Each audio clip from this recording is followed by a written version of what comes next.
Hi, I'm Daryl Urbanski, and welcome to the Best Business Podcast. My mission is to help create 200 new multi-millionaire business owners. How? You'll do better when you know better. In my interviews, you'll hear from self-made millionaires, seven-figure business owners, authors, and world-class experts sharing how they did it so you can too, without experiencing the same obstacles they did. When your life and your business grow as a result of what you're about to discover, please call me and tell me about it. The number to leave a voicemail is 1-888-844-GROW.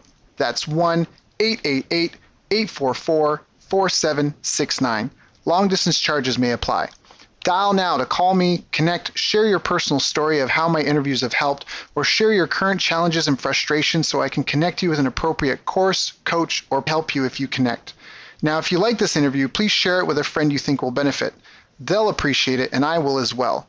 You can also connect with me on social media. Look for Daryl Urbanski, D-A-R-Y-L, Urban Ski, U-R-B-A-N-S-K-I, and add me so we can be friends. Now sit back, relax, and enjoy what I've prepared for you right here, right now. Hello everyone, thank you for joining us. My name is Daryl Urbanski, your host as always, and today we are joined by Tom Matzen. Entrepreneurs hire Tom to build seven-figure authority businesses for them fast because most are so busy wearing all their hats, overwhelmed, how to get it done fast, doing things they don't love, and frankly are quite often poor at it. So he helps them by doing a complete run-for-you service that creates high-ticket programs, finds the ideal clients, and converts them to sales. Bottom line, the authority does what they're great at. Tom and his business partner, Martin, and their team do the rest and guarantee them $1 million income within 2 years. Tom has started 82 businesses plus on his own and has made more mistakes on his own businesses already than most people make in a lifetime. He has made and lost millions several times over. More importantly, his personal coaching clients have generated more than 100 million in sales in dozens of industries. As an international best-selling author and seminar presenter, he has been able to share his message of business success and failure to more than 100,000 people on 4 continents. So I've asked Tom to join us here today to discuss the 3 steps to building a 7-figure authority business. Tom. Hey. Hey, welcome. I'm so excited to be here. As I like to say, welcome to both of you listeners today. So thank you for being here. We know there's at least 2 of us, you and me, right? That's right. Love it. So obviously, I mean, we've had chat before. I feel like I pretty much can sniff people out pretty well. You very clearly can walk your talk, but how did you even get into business? Like, you've all clearly had a really nice career at this and you're just getting started. How did you even get started though in the beginning? Like as a kid, my very first business, and I actually keep the business card on my just behind my desk here, was a DJ service. You know, my mom used to say I had the face for radio. No, she didn't. That's a joke. Anyhow, myself and 2 buddies got into the DJ business. For you kids out there, we had these things called albums back before Al Gore invented the internet. And we decided that we were going to be world famous DJs and started doing dances. And you know how, when you're creating your business name and your tagline, you're supposed to come up with your USP, your why do business with you versus all the other choices out there, right? And so I keep the business card framed as a reminder that I'm not as awesome as I think I am sometimes. It was called After 8 Music Services. Ooh. After 8 Music Services. And the tagline was, "We play for anyone." We're for everybody, which means nobody. Exactly. And we did. We played weddings and polkas and graduations and heavy metal and country and western and you name it. And we carried around, like, you remember how you used to be able to fit those albums in milk crates? Yep. You're old enough to remember that, right? Yeah, oh yeah. I grew up with a wall of records in my basement and then another 3 walls of books. There you go. So yeah. So we would carry cases. I think we had 8 cases of albums that we carried from show to show. We'd have 2 of us at every show, and part of our shtick was requests. And so we would play half the entire show as requests back when you had to find it, queue it up, the whole thing. So it was a lot of fun. I should go see what DJs are doing nowadays with all this electronic technology. They probably just think the song's name and it comes up, right? Yeah, no, the guests come with their own playlist. They just give you the USB drive and the DJ just hits play and that's it. No, I don't know. So that was business number 1. Wow. That was business number 1. Yeah, we put altogether about $6,000 into it, and we would make about $200 a weekend. And definitely it was not scalable. Definitely it was not going to have impact beyond our physical reach. Definitely was not licensable or franchisable. So pretty much violated every possible standard I have today, except one, and it was a lot of fun. It's a lot. And at that age, you're just learning. So what are some of the big challenges that you've had in your career, kind of like the biggest challenges you've had going from there to where you are now?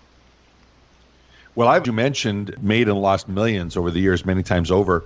And I think there are a whole set of key lessons that I've learned over that path. The first one is to, when you're starting a business, test or validate, as we call it, as soon as you possibly can. You know, people will say if you're making a program or a course, sell it first, then create it. And I never understood that. You know, I was like, no, that's impossible. You got to have it organized. You got to have all the parts and pieces. And I'm a detail guy. You know, when we were doing a startup franchise, our sort of big project, we had literally 75,000 pages of operations and training manuals before we sold the first franchise. Wow. And so for me, that was one of the toughest lessons to learn. Yep. And now I get it. Now I totally understand it. So for your listeners out there, if you've heard sell it, then create it, and you feel kind of weird, you may want to pay extra attention to this, because it cost me hundreds of thousands of dollars not doing it that way.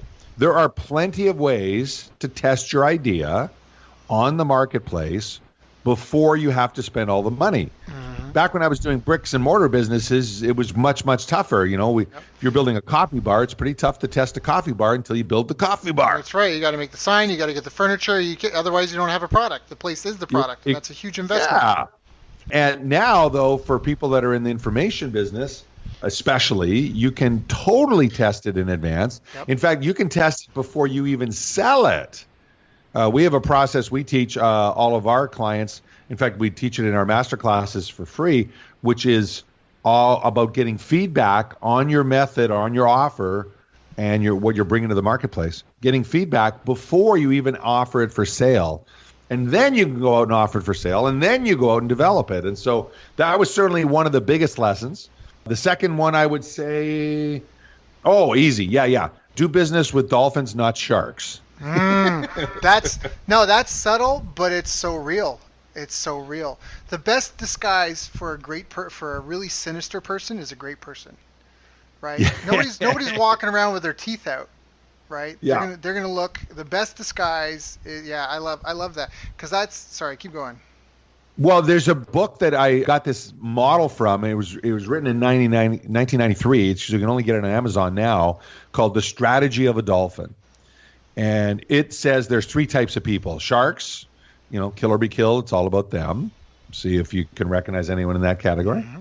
Dolphins, team player. It's about fun. It's about the pod. But don't mess with us, because we'll protect our own. And carp. Carp are the bottom fish that are always getting eaten by the sharks. So you call up a buddy and ask how they're doing, and they tell you they got eaten by another shark. Mm-hmm. And you're like, didn't you get eaten by a shark last week? Oh, yeah, I know. I got eaten by another shark. And of course, they use their own version of that language, but it's that same idea. I added a fourth category, and see if you can recognize this.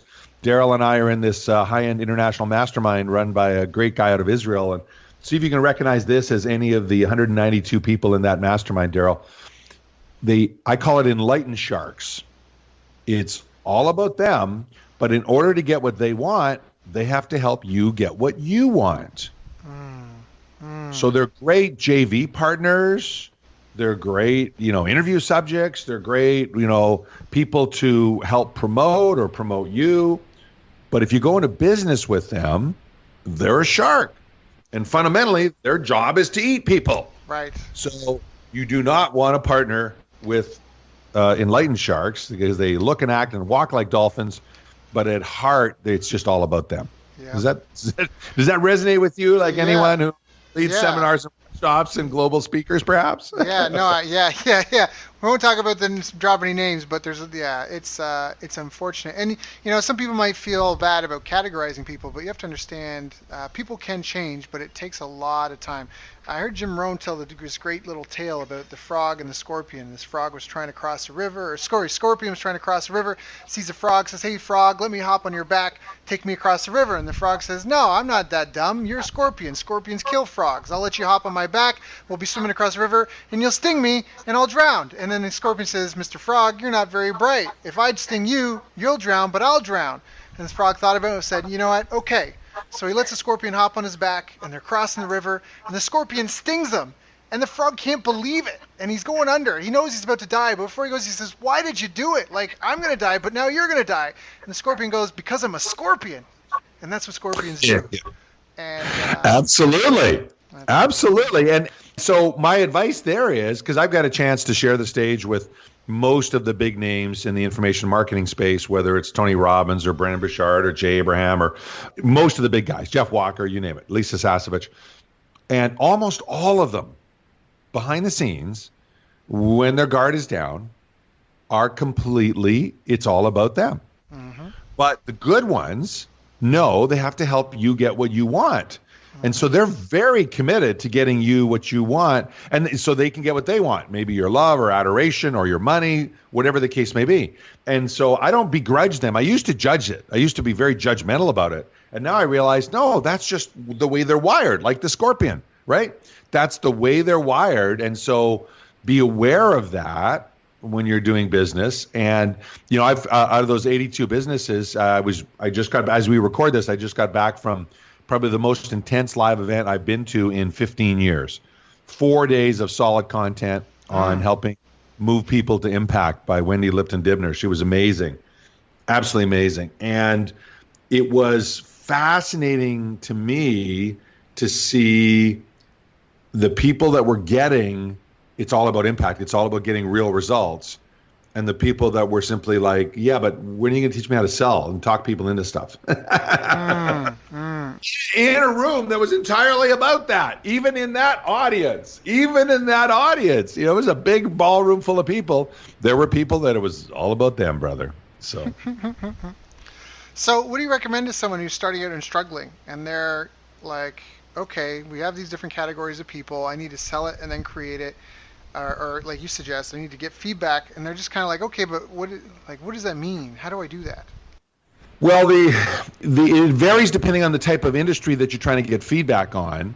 So give me a specific example, and I'll take you through that model, because I think it'd be easier for people listening to follow along. Like, give me an industry example. Well, yeah, okay. I mean, it's tough. I kind of want to hear you talk about the run for you at some point, but I mean, as an industry, software or any sort of service business, even a product business, I mean, I guess the feedback before you offer it for sale would be to make a prototype, put it in people's hands, and and have them do it. I know Glenn Livingston, he had this great thing where they would do focus groups, and they would have different prototypes of something, and they would have a focus group come and play with it and everything. And then at the end, before he left, they'd be giving them their checks, and they would be like, "Hey, oh, you know what? Actually, I just got word from the manager or whoever, and he said you can actually take whatever one you want home with you." And that was the actual purpose for the focus group, was to see which one people wanted to take home. Because they give all sorts of opinions for all the things, right? But which one did they want to take home, right? That was the real secret.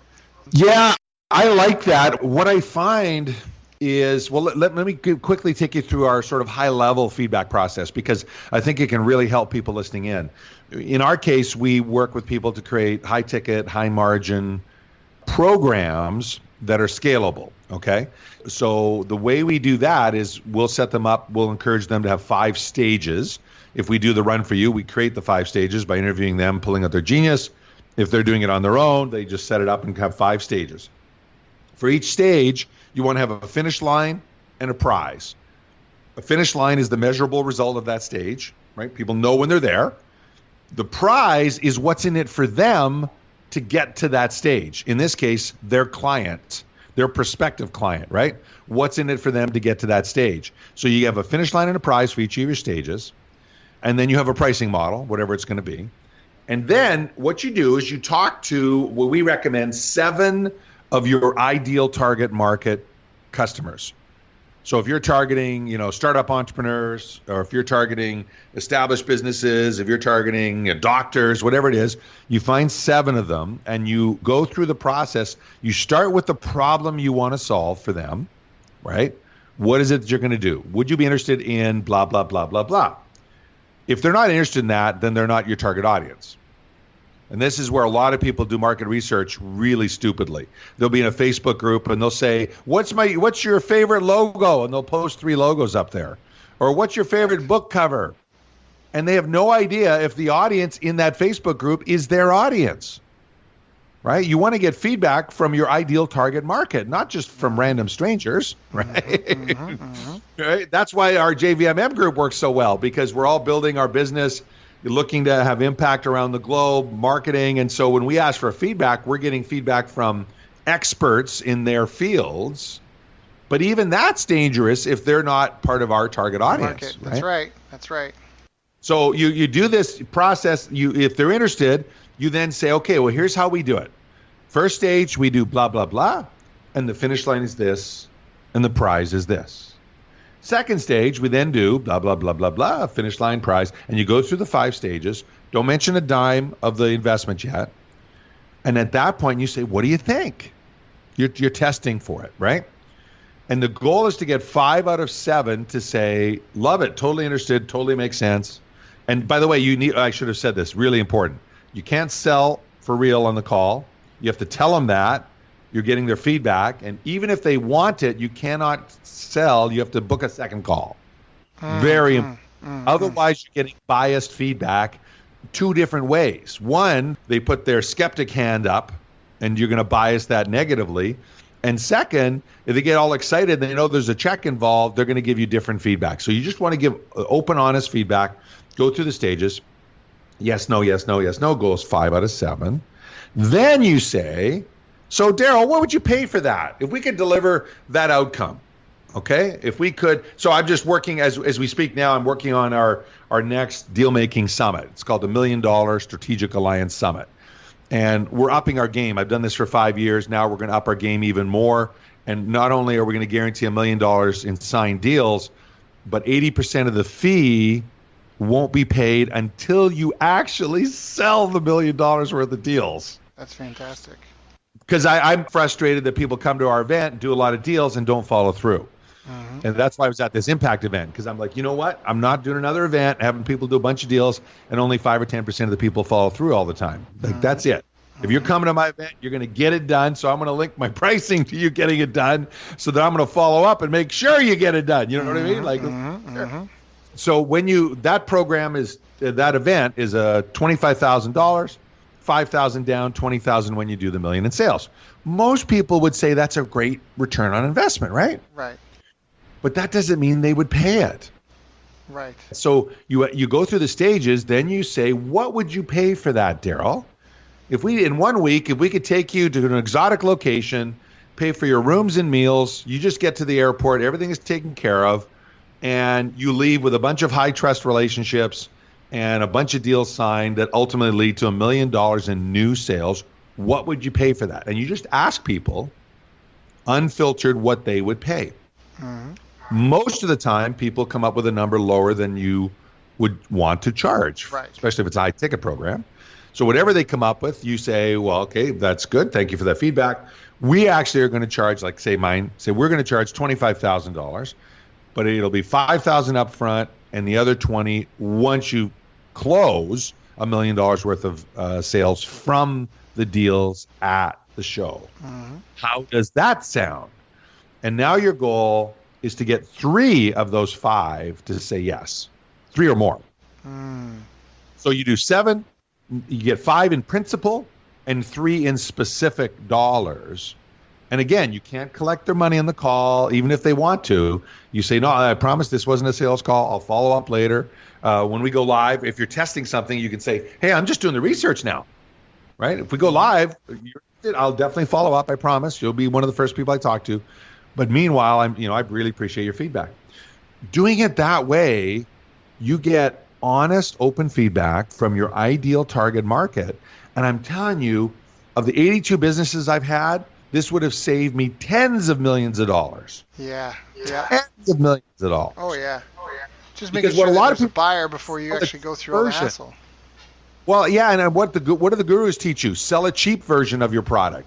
You want to do a $2,000 course, start out at $297 or $497. Well, that doesn't validate your model. That just validates a $297 course. Mm-hmm. And if you're going to have joint venture partners and you're going to give them 50%, you're never going to make any money selling a $300 product. Right. I'm sorry, guys, but if you think you do, the only people telling you that are the people making money teaching you how to do that. Right. They're actually not making their money that way. That was the other thing, getting to know these heavy hitters behind the scenes, the ones that are doing 7 and 8 figures. None of them are making their real money off of tripwires. No. It's all just building buyers list and affinity and relationships. That's really what it is. It's their lost leaders that are just there. It's there to help pay for the marketing, to get a big enough audience of people to sift, sort, and screen and get the whales for the big ticket item.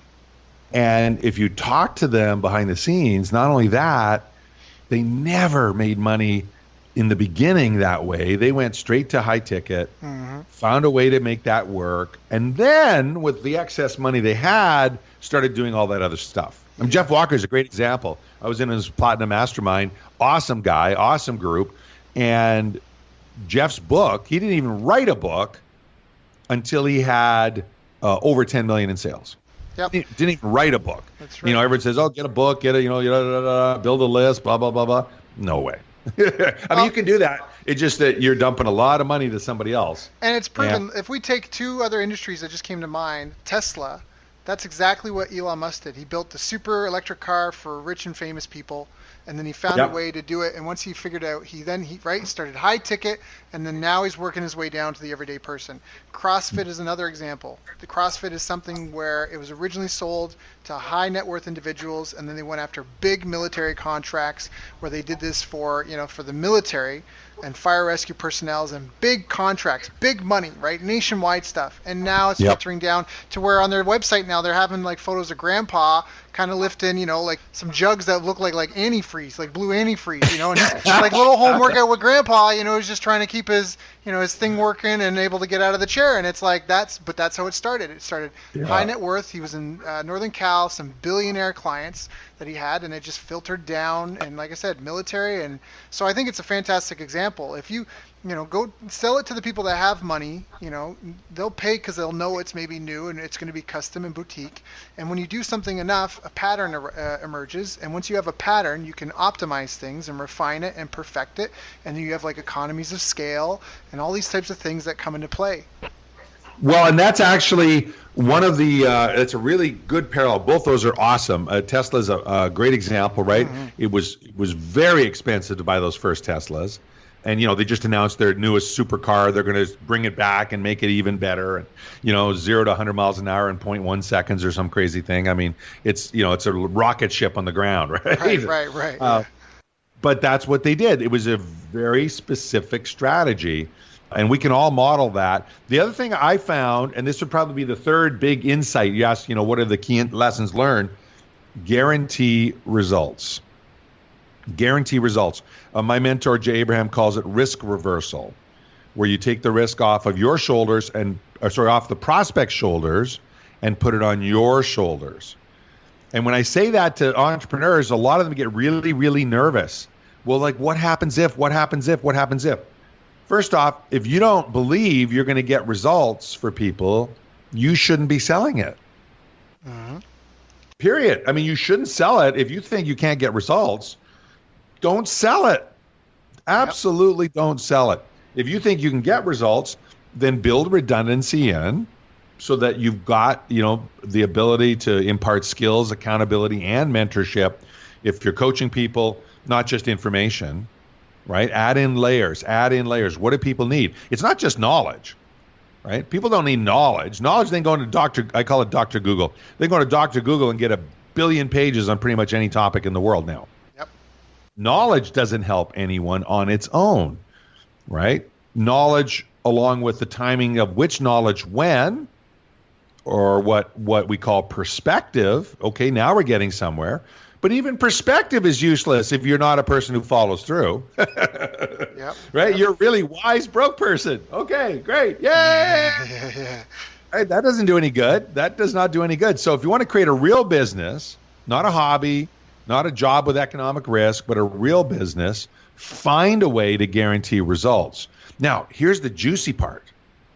The data is 9 times as many people will raise their hand to learn about what you're doing with a good guarantee versus not. And 1 out of those 9 will rip you off because great guarantees are up to the client, not up to you. Yeah. So 9 minus 1 is 8, right? 9 minus 1 is 8. 8 times as much business. Potential business. It's up to you to convert it, but 8 times as much potential business comes from having an amazing guarantee built into your offers. I don't know about you, but I'm fundamentally lazy. If I can do one strategy and get 8 times the return and another strategy get 1 times the return, I'm going for the 8. You're going for the 8. Yep. You have to have the stomach to understand, and this is an important thing. I mean, it's traffic times conversions, which equal testimonials and refund requests. And just, try to not get super emotional and attached to it, because that's, I think, a big issue. If someone gets a refund or something doesn't work out, it becomes a personal, right? It becomes a personal vendetta somehow, or some instances. It's not the work, it's not that, it's about the owner. And so you just have to make sure you stay objective and understand the business that you're in. And I love you say build in redundancy. Like, can you expand on that part a little bit? How do you protect yourself from the one person that's going to rip you off?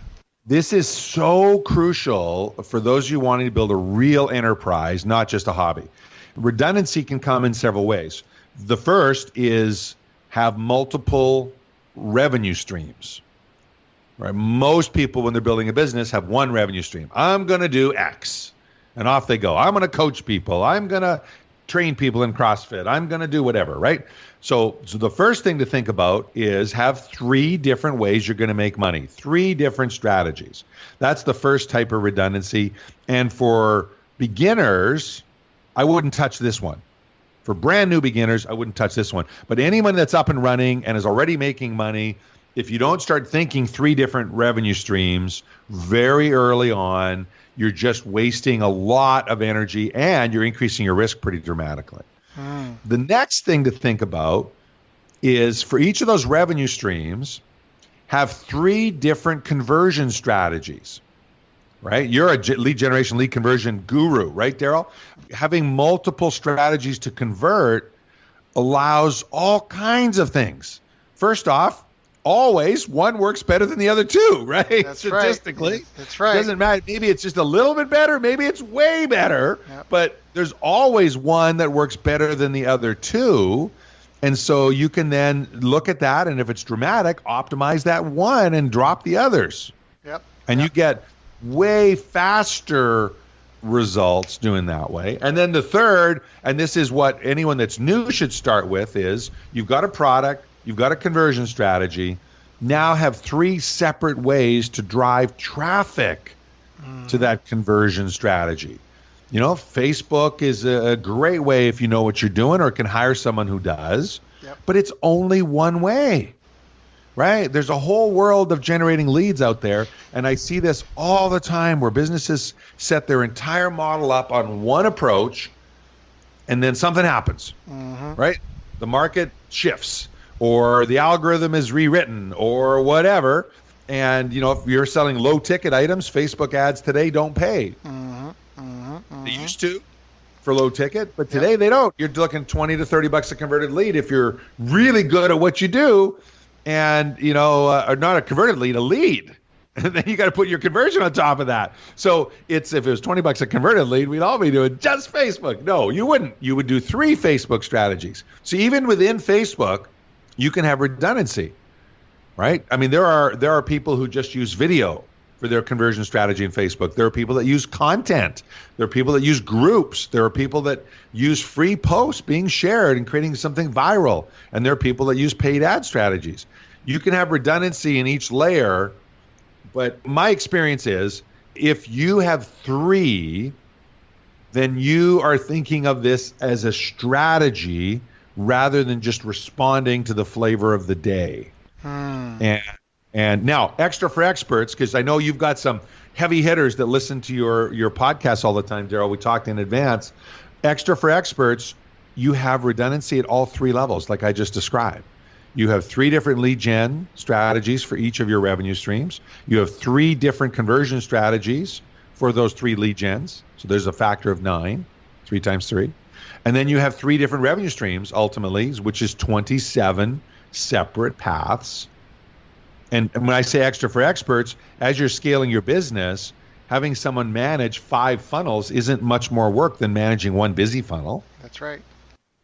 Right? So it's not like you're going to 27-fold your costs. No, In fact, no, opposite will happen. You'll get economies of scale to where you're going to be generating so much leverage because you're optimizing simply each of those steps. Does that make sense? It makes perfect sense, because when I had a martial arts school early in the day of my business career, I did 11 hooks across 5 target client profiles. So that was 55 different ads. And my number 1 offer performed 1,100% better than my number 2 offer, which performed about, I think it was either 6 or 300% better than my number 3 offer.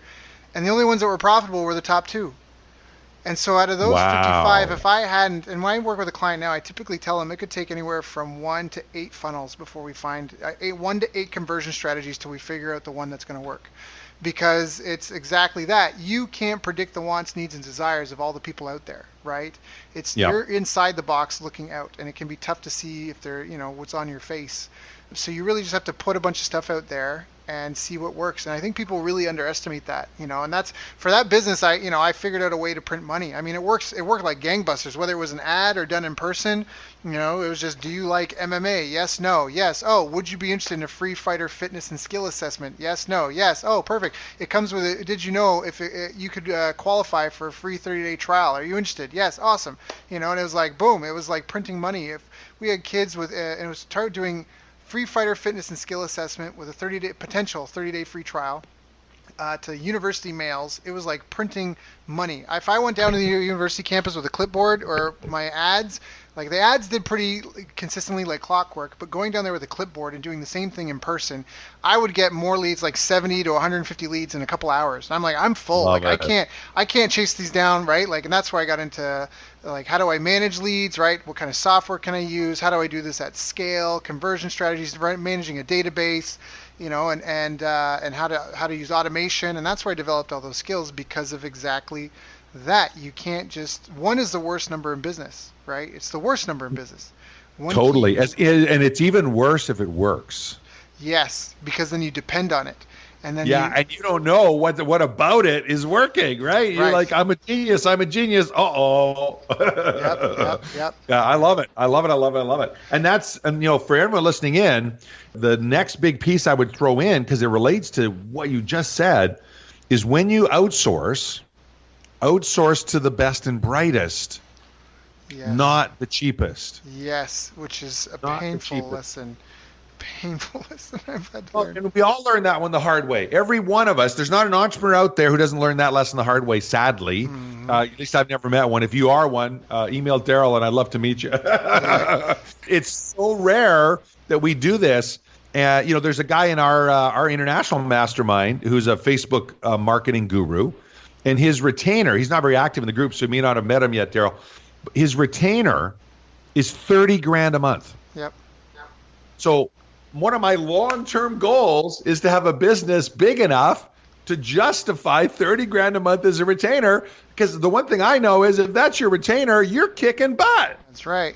Right? You're kicking butt. There's no way you would keep a client paying $30,000 a month plus ad cost unless the guy was crushing it. Mm-hmm.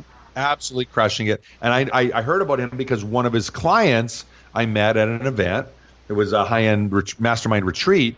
And that client was getting $250,000 a month of new business generated from this project. That's awesome. Yeah. So when you outsource to best and brightest, you shorten the learning curve. You shorten the cycle to profitability. How do you tell whether they're the best and brightest? Well, will they guarantee results? And it doesn't mean do the work and refund all the money, because sometimes that's not the best guarantee. Mm-hmm. Sometimes it's simply payments linked to results, or they take a percentage of the success. Yep. You know, I hear people all the time saying, "Oh, that's ridiculous. Why would I pay you a percentage of that?" I said, "Well, but if it works, you're paying with house money." That's right. Yeah. Right. Yeah. Now, we talked about this last time, and I'm really anxious to kind of ask you about this now, because what you say you're playing with house money, that's true, but people still, whatever that is, I mean, I'll be fully transparent. You brought it up as well. Like, I've had issues where, I pay people pay me out of their house money, but when those checks start getting too big, they start looking at what they're spending, not what they're making, and they look for ways to cut you out of the deal. And it might be gravy for a couple of years, 1 year, 3 years, maybe even a client that's 5 years. But sooner or later, right, they feel like they're overpaying. So do you want the good news or the bad news or both? Well, of course, both. I'm a realist, so. Yeah. So the bad news is, and this comes right from Jay Abraham, the king of deals that involved a percentage on the back end. Jay's advice to me was, I had him as a personal coach for 3 years. He said, Tom, 100% of the clients you do those deals with will screw you. Right. 100%. So plan for it in your business model. Mm-hmm. So, for example, Jay started taking a percentage of gross, not a percentage of net, because it was no confusion. Mm-hmm. And then he would put buyout clauses in his contract that allowed the client to honorably buy him out if they decided it was getting too lucrative for Jay. Because Jay is the type of guy that would make millions on his cut of the deal and would be out earning the CEO of the companies he's working for very quickly on one transaction. And so ego got in the way where they would say, Jay, but you're making more than I make. Yep. Well, yeah, but I'm bringing in 5 times that amount of money for you. Yeah. So it's like, hello. So he literally planned to be screwed, pardon my French, and built a business model around it. That's one way to solve it, okay? The second way is what we do, because I've done these sorts of things for years. I was 22 years old when I first learned the power of an amazing guarantee, and I've been using it ever since in all sorts of forms. And now our Run For You program, our highest level program where we literally guarantee a 7-figure business for people, we partner. It's a full joint venture, and the authority does their stuff and we do everything else.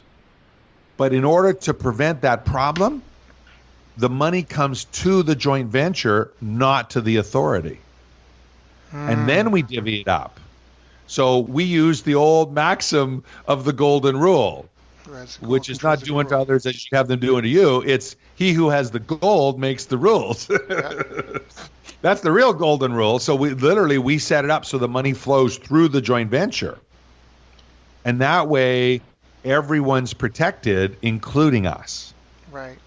So when you say it means it comes through the joint venture, you mean you create separate bank accounts, all that sort of stuff. Do you have an escrow that it goes into? What do you mean by when it comes through the joint venture? We have separate accounts. We collect the money. Right. And then in our model, 30% of the gross income, so gross revenue minus some pre-approved expenses, the gross income, 30% of the gross income goes to them, 30% goes to us, and 40% goes to scale the business and is kept in the account.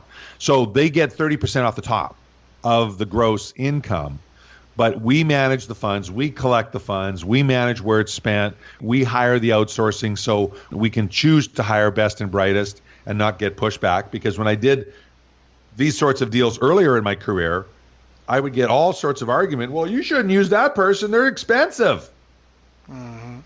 From someone that had no knowledge, skill, or experience in that area. Yep. Well, you laugh, but it would be hour-long discussions. Yep. Hour-long discussions. I've been there. I know it. And I've been the fool, too, at the same time. I've been on both sides of that little dance there. Yeah. And so when you outsource to best and brightest, you get better, faster results. Does that mean it always works? No. It's marketing, it's growth, it's business. There's no 100% success in any area. That's why you build redundancy in. In fact, there's one other juicy part to the redundancy thing, which I learned from Anurag Gupta. Anurag was the personal business coach for Chip Wilson at Lululemon. Any women yoga enthusiasts out there, or men who like women in yoga clothes out there, no Lululemon, right? You know what I'm talking about. Of course. I guarantee Daryl does. Incredible yoga clothing chain. Chip, Anurag was Chip's personal business coach at Store One. Wow. And grew it to $1 billion operation. Wow. And he took the redundancy thing, but added one element at the beginning. And I love it so much. We teach it in our seminars. We call it Anuragging Your Goals because it's a tribute to him. You start with your goal, whatever it is. Let's say your goal is to earn an extra $250,000 this year. You double that first. So now your goal is to earn $500,000. And then you work on creating 3 strategies, each capable of getting the $500,000. So for you math majors out there, you're now going for $1.5 million. Yep. Your goal was $250,000, but you're playing the game of $1.5 million or 6 times your original target. That's how you guarantee to hit every goal going forward. Because if you think back to the last major goal you set, you probably didn't get there. Statistically, most of us don't. But did you get 1/6 of the way? Right? Did you get 18% of the way? Most of us would say, yeah, I got 20%, I got half the way, whatever it was. If you're really committed, you got 75% of the way. So when you use this approach and anurag your goal, you blow through your target. Right? It's so powerful. And some of you listening to this for the first time will have missed this. Pause, rewind, listen to it again, go back, review it. I'm telling you, this was the biggest single business strategy difference maker for me in the last 10 years, was learning to annual your goals. And for me, I love this because it's tied to a financial goal. But another way is also, I call it the rule of 10,000. So a lot of people in their business, they're just thinking, because when you do things at scale, you need different preparation. If you think you're going to open up a bakery, but you only ever have the equipment and tools to really bake one pie at a time, you're dead in the water before you get started.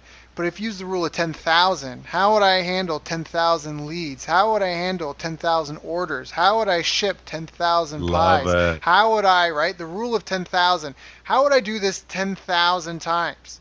How would I do that? How would I handle 10,000 refund requests? How would I handle, 10,000 entries? How would I handle 10,000? Like, when you think in those scales, now you start answering bigger questions. And it's not quite a if you build it, they will come. But if you build it right, you might just end up being better suited than your competitors, right? Because you've got totally. And that's actually if I think about the lessons learned, that was the last biggest lesson that I learned. And again, I learned it the hard way. So, smart people learn from their mistakes. Geniuses learn from the mistakes of others. So, this one cost me $400,000 in 60 days to learn. And that is only sell things that are scalable. Only sell things that are scalable. And you're alluding to that in your framing, right? To do 10,000, it has to be scalable. And the definition of scalable, I learned from Frank Bria, who's actually in our JVMM. I don't know if you've talked to Frank, but he's a genius on scale. You should get him on your show and just interview him about scale, creating scale. He's just a genius. But here's his definition of scale. One new customer comes in, no additional work from Daryl. Not little additional work, no additional work. Now that's a tough bar, clearly. But that's the definition. He said, you look at a Fortune 500 company, they don't have the CEO doing more work because they picked up a new client.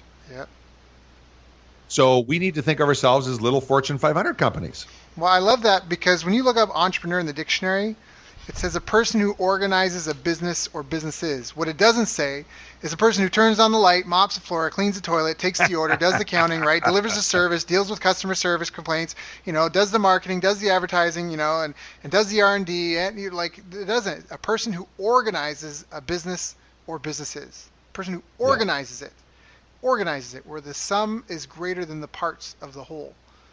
Totally. Love it. Love it. I love it. And my favorite tie into that is a startup is a temporary phase. Right. not a lifetime position. It's a temporary phase on the way to profit. Well, and that's where people get caught up because it's tough when you're an entrepreneur. You're often a doer and you're a go-getter, and everybody feels like a beta version of you, and they are a beta version of you, and that's why you need to have planning and processes and checks and balances in place because you need to find ways to duplicate yourself. McDonald's grew to be worth billions of dollars, teaching teenagers to cook food and not kill people. Right? That's the reality. They took low skilled labor and found a way to create a training system and a monitoring and an accountability system that they could take almost anybody and make it work, or they knew how to hire the people that they could do it with and make it work.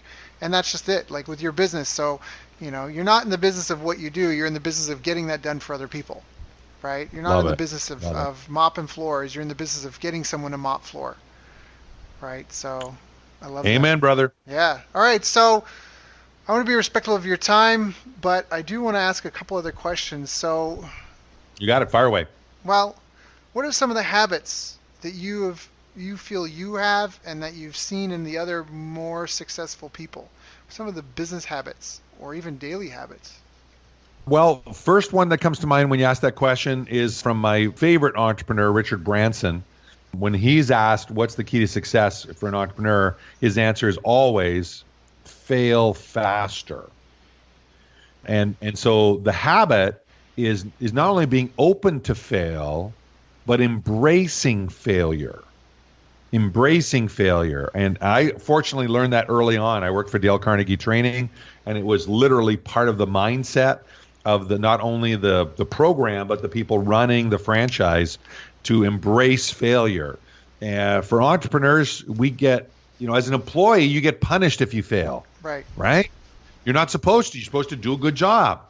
And so if you've been an employee and you become an entrepreneur, your brain is wired completely wrong to succeed. Mm-hmm. You do everything in your power not to fail. And entrepreneurs, this is why millennials that start out right out of school in their own business can oftentimes crush it right away. Yep. Because they're not wired to prevent failure. The opposite. They're told take risks, take chances, go for it. So that'd be one of the big picture habits that I would say for sure. On a personal level, I learned this the hard way early on, but then I mastered it, and that is to embrace becoming an early riser. As we record this, it's middle of the night over where you are, but it's 4:30 a.m. where I am. And that wasn't a stretch for me because I'm normally up at 5. Right. So for me, it's like, hey, yeah, no problem. That'll work in my schedule. I guarantee you're not booked then, so let's go, right? Yep. Yeah. Let's make it happen. The most successful entrepreneurs I know, not all of them, the times have changed now, but most of the most successful ones I know are early risers. They embrace the time when everyone else is just sleeping through it. They get up early. They go through their morning routine. They get clear on what they're going to do.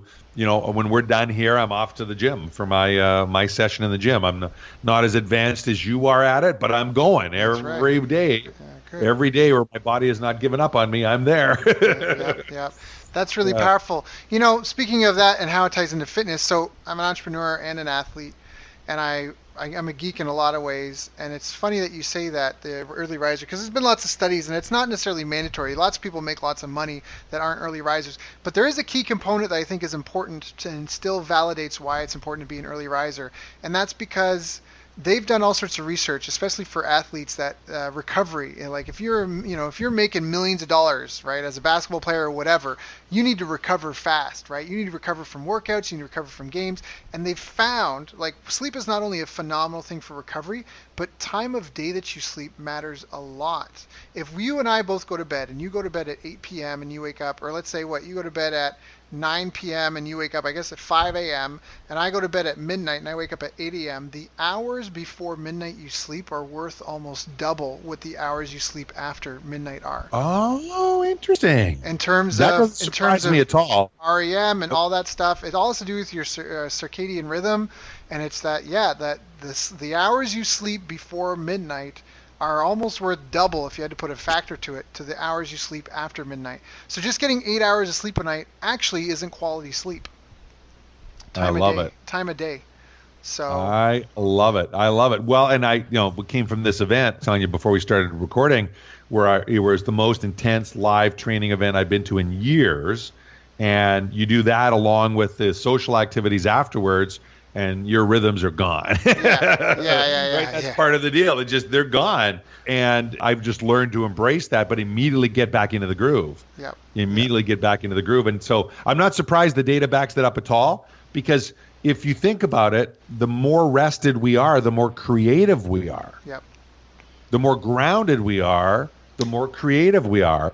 And creativity is what allows us to solve big problems. Creativity allows us to do good and make money at the same time. Creativity allows us to bring order from chaos.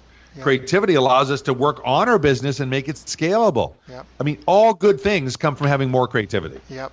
And you function when you're functioning at your best. Because I mean, they did I forget which university it was. They did a study and they took something like 20 university students and they sleep deprived them for 3 days, 4 days, and they became pre-diabetic. They were on like 4 hours sleep, and so it's like their bodies actually stopped functioning properly. But when they got back on sleep after 2-3 days, they were back to normal. But that's the impact without having sleep. That sleep deprivation is terrible. And there's all sorts of people trying to find hacks. And if I drink a cup of coffee every hour and a half with this much caffeine, then I can manage. Yeah, but you don't understand. You're burning the candle at both ends. You don't know when the bottom's going to fall out. So more and more the data is just saying, like, it's, just like gravity is a fact of life. Taking care of yourself is a fact of life, that you'll only perform better the better you take care of yourself. And that's the other habit that if I think back to one of the most critical habits that I've developed, it's the ability to take time to ground myself when things are stressful. Now, some people do that through meditation, and I learned from Tony Robbins, there's passive meditation and active meditation. Passive meditation never worked for me. It works for a lot of people. They love it. That's a lot of reason people use yoga. For me, it never worked. And so I used to beat up on myself, like, oh man, I can't quiet myself. Well, I just learned that I was trying to quiet myself in a way that I wasn't wired. Yep. Active meditation, going for a walk in nature. I live on a small island just outside of Vancouver, getting out near the ocean, getting on the ocean, getting out in fresh air. So easily I can ground myself and get in touch with who I really am. And especially when all heck is breaking loose out there. As entrepreneurs, right, our job fundamentally is to bring order from chaos. So we thrive in a chaos environment. If you don't, you're not a good entrepreneur. Yep. But as Alex Sharfin would say, if your pressure and noise is too high, you can't because you don't have consistent deal flow, or you're not getting good sleep, or you're eating crappy, or you're not drinking enough water, or whatever it is, right? Then you're not yourself. Yep.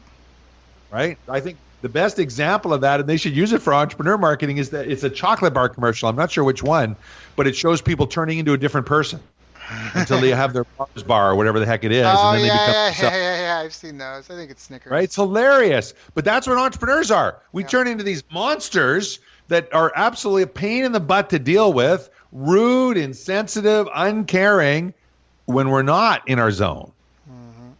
So we need to find how to get in our zone. We need to hire guys like you, Daryl, to get us in our zone, because if you don't, the more you're out of your zone, the less effective you are. And conversely, when you're in your zone, and everyone listening in knows this, when you're in your zone, you crush it. Yep.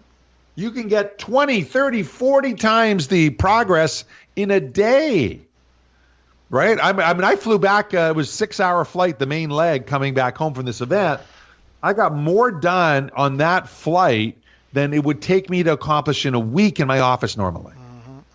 Why? Because I just spent 5 days immersing myself on impact and how do you get impact in the world? How do you make a difference in the world? And I was like completely recharged with my life's calling and purpose. That's fantastic. And if you're in that state, you crush it, guys. Everyone knows that, right? When you're in your zone, you crush it. So part of the habit, your question was what habits? Right? Make time to get in that zone. And when you're out, recognize it. Yep. Well, and then that comes to having a morning routine as well, right? Being an early riser means part of having a routine, a bedtime routine, and a morning routine, which means that you can get yourself into a state where you need to be so you can perform at your best, however, whatever works for you. And so you can start your day on that foot every day. I love that. Okay. Tom, is there anything about the Run For You model that we didn't cover that we should have covered? Oh, yeah, a bunch of things. But you know what? Why don't we just gift one of our master classes to your listeners? And for anyone that wants to take their wisdom and knowledge and package it and really have more profit and more life at the same time, we recommend you create what we call game changer programs. High ticket, high margin, scalable programs. We teach this entire approach in a 3-hour masterclass. Happy to gift it to your listeners and let them watch it. And then they can decide on their own. The Run For You program, we simply do the work of creating the program and marketing and selling it. But in the masterclass, we teach how someone can do this on their own too. Got it. Yeah, I love it. So how do we get that? Well, I'll get you the link, and so you can post it wherever the recording is here, and they can do that. And that way it's easier for them to follow because, many people are listening to this as they're working out or driving or whatever. I don't want you to pull over and cause an accident. So we'll just put the link in below, and then they can just click on the link. Okay. What about the people that don't have anything to write it down? Where do they go? I don't need credit. It's fine. Yeah, I don't need credit. Yeah, the best place is masterclass.entrepreneuремpowerment.org.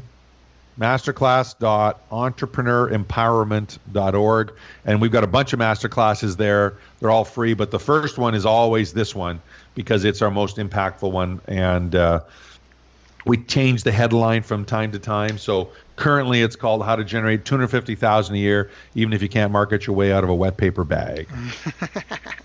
Right, because you got to get people interested to listen to it. And for some people, 7 figures is just not believable for them. It doesn't match the world that they live in. Yeah, and here's the cool part, though. For those that think that's, I never get there. If you have a high-ticket program, most of our programs are $25,000 or $100,000.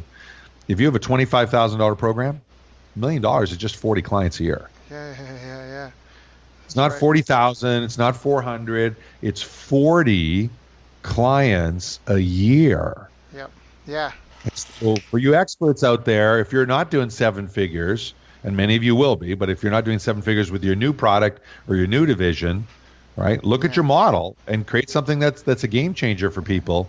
And 40 clients, it's there. That's why we can guarantee that in our Run For You program, because we control the marketing and the conversion on it, and we know we can find them 40. Right, yeah. So if you're curious, go to masterclass.entrepreneuремpowerment.org or check for the link on the page where this is. But if you're on Spotify or iTunes or any of those others, there's no real page we can put it on. So go to masterclass.entrepreneuремpowerment.org. Check out the presentation. It's a 3-hour presentation that breaks down exactly how to do this, I guess. Yeah, deep dive training. And for those of you that are using webinars to market, watch the masterclass, copy the format for you. It is a complete game changer. When we switched from webinars to masterclasses about 2.5 years ago, you get way more impact, way more results, way more revenue per attendee, way more unsolicited thank you emails from people watching it.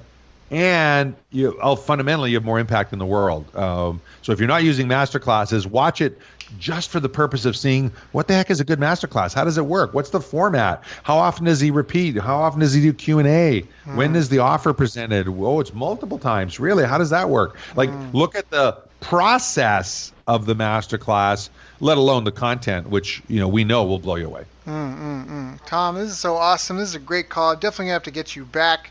I want to be respectful of your time, but I also want to get you back because this is our third conversation, I think, overall, and I just love it. It's a breath of fresh air.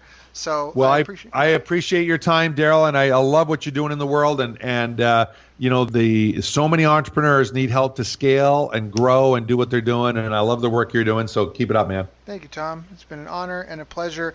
Is there anything I didn't ask you that I should have asked you before we hop off? Ooh, good question. Is there anything I shouldn't? In this context, I would say, here's a topic for the next time we talk. I believe every entrepreneur should set their business up so it does good and makes money at the same time. Yeah. I call that strategic philanthropy. It's an accelerant. It's one of those pieces of leverage that gets better, faster results. Think Tom Shoes, right? Or Ben and Jerry's, or some of these organizations that get amazing impact and do good in the world all at the same time. There's a process for that, but fundamentally, I believe that's what, as entrepreneurs, we should be doing. And you should always design your businesses so they can do good and make money at the same time. And I challenge entrepreneurs to do that. And anyone listening in, if you ever want someone to share that method and how to do that, that's the one talk I will do for free anywhere, anytime, anywhere on the planet. Because as entrepreneurs, we have a moral obligation to serve as many people as possible. Mm-hmm. And when you do good and make money, you accelerate the speed at which you can do good and make money. It's like, it's self-fulfilling. It's such a cool model. So we can talk about that next time. I love it. I love it. Tom, thank you so much. I appreciate your wisdom, your knowledge, and your generosity, and I can't wait for our next conversation. Fantastic. You've reached the end of our interview. Now, first, let me thank you for listening. I appreciate and respect you more than you'll ever know. And now I'd like to ask you a couple of questions. First, what 3 lessons did you just learn? What 3 aha moments just jumped out at you? Second, what can you implement for yourself and your business in the next 24 hours? Third, what can you give to someone else to help you with, or give to them to just do it for you? Whatever it is, remember, taking action is the secret sauce to results.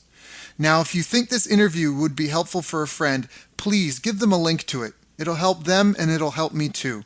I'd also like to invite you to help me find out more about the challenges you're facing, your dreams, your goals, and how I can help you overcome what's holding you back. We both do better when we know better, and your success is my success. So please reach out and interact. You can visit our website, bestbusinesscoach.ca for Canada or California, where I'm from and where I'm living. You're welcome to also try out one of our paid programs. You can find us on YouTube, Facebook, and pretty much every other social media channel you can think of. You should also subscribe to the podcast, and if you're enjoying them, please leave us a nice review. It really helps. That's all for now. Once again, thank you. Take care of yourself, and remember, the world needs the best business you can build. And I believe in you.